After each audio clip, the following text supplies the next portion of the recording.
안녕하십니까. 공병호TV의 공병호입니다. 일본발 수출 규제가 시행된 지 11일이 바로 100일이 되는 날입니다.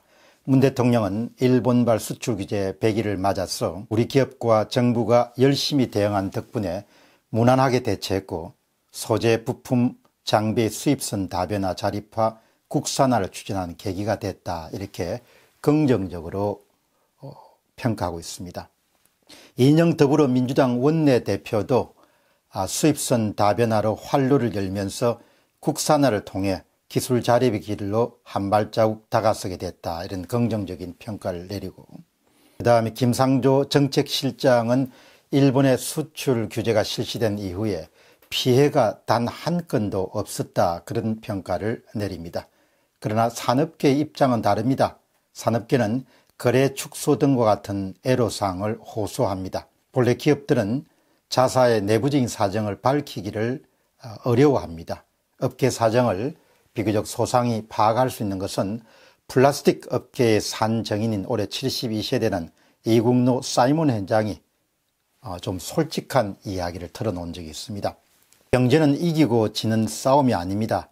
한일 갈등의 골이 점점 깊어지는데도 외교는 사라지고 이겨야 한다는 정치 구호만 난무합니다. 신문 지면에서 한일 통상 분쟁 기사를 볼 때마다 너무 답답한 그런 기분을 지울 수가 없습니다.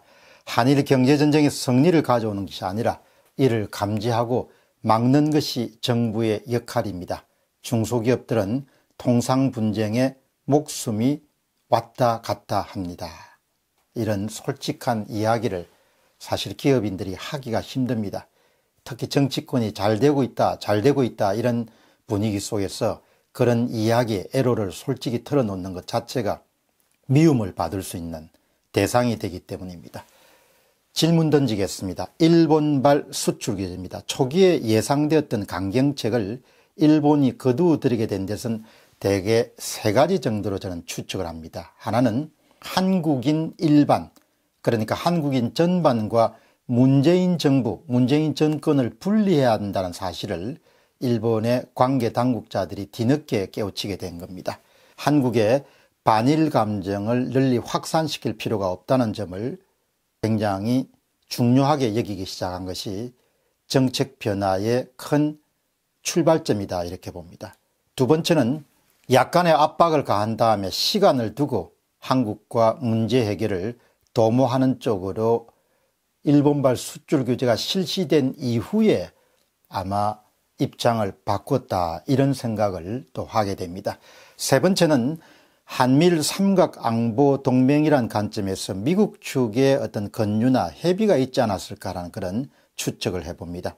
지나치게 한국을 압박해서 한미일 삼각안보 동맹으로부터 탈출하도록 그렇게 해서는 안 된다는 미국 측의 계산이 아마 일본에 전달되었을 것이다, 그렇게 생각합니다. 아베 정부는 초기에는 의욕적으로 단기간에 한일 간의 갈등 문제, 강제징용자 문제를 해결하려고 할 생각을 가졌지만 이제 실시되고 난 이후에 파급 효과와 상황 변화를 보면서 좀 더 장기적으로 유연한 쪽으로 아마 정책 변화를 시도하게 됐다, 이렇게 평가합니다.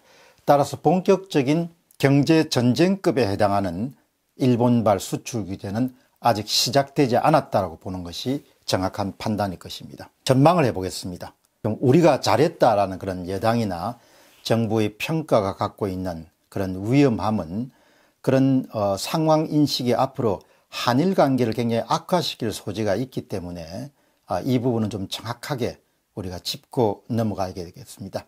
우리는 결과적으로 이제 지소미아 파기를 우리가 선택을 했습니다. 우리가 선택한 것이 아니고, 일반 국민들이 선택한 것이 아니고 문재인 대통령이 선택한 것이죠. 일반 국민들 뜻과 달리 10월 22일 날 일본 왕의 즉위식에 문 대통령은 방일하지 않기로 아마 결정을 한 것 같습니다.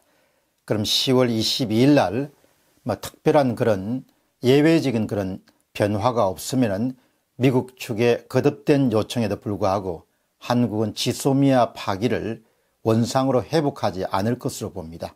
그래서 일본은 이미 지소미아 파기를 한국이 강행하는 것을 대비해서 자체적으로 정보망을 확보하고 있는, 또 또 준비하고 있는 그런 움직임들이 확연하게 눈에 띕니다. 그 다음에 이제 올해 말이나 내년 초까지 특별한 한국 정부의 조치가 없으면은 한국의 사법부의 판단에 따라서 한국 내 일본 기업들의 자산 매각 조치들이 아마 뒤를 따르게 될 것입니다. 또 한국 내에서 강제징용뿐만 아니고 위안부 관련 소송들이 계속적으로 이어지게 될 것입니다. 이제 그러면은 일본은 정부 차원에서 일본 내 한국 기업들의 자산에 대한 압류 및 처분과 같은 대항 조치가 나오게 될 겁니다. 이제 그때에서 비로소 이제 우리가 처음에 우려했던 일본발 경제 전쟁이 본격화되는 것으로 볼 수가 있겠습니다. 아마 그런 상황이 도달하게 되면은 양국 관계는 치유하기에는 굉장히 어려운 정도의 그런 상황이 접어들 것으로 예상됩니다. 여기서 이제 우리 한 가지 확인하고 싶은 것은 과연 문재인 정부가 한일 관계를 정상화시킬 진정한 의지가 있는가, 의도가 있는가라는 부분들을 생각하지 않을 수가 없습니다. 그리고 또 문재인 정부가 한일 관계가 한미 관계의 주춧돌, 초석인 것을 깊이 인식하고 있는지, 한일 관계와 한미 관계가 동떨어진 것이 아니고 한일 관계가 파괴가 되면 한미 관계도 균열 내지 파괴 내지 와해로 이어질 수 있는 것을 깊이 한국의 정책 입안자들이 고민하고 있는지를 알 수가 없습니다. 아직 채 시작조차 되지 않는 한일 경제전쟁을 두고 일본발 수출 규제 100일을 한국 정부가 자화자찬한 것을 보면서 저는 한국인의 과도한 낙관론을 걱정하게 됩니다. 구한말 시절에 프랑스가 침입한, 광화도에 침입한 병인 양요가 발생했을 때 당시에 프랑스의 내부 요인으로 인해서 프랑스군이 철군하게 됩니다.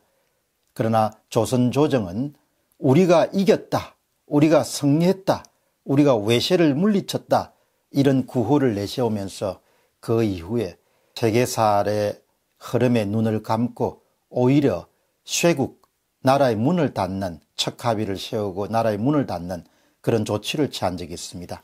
따라서 항상 나라의 위정자뿐만 아니고 국민들이 있는 그대로의 상황이나 현상을 정직하게 바라볼 수 있는 것이 자신을 구하고 나라를 구하는 일이라는 점을 다시 한번 강조하고 싶습니다.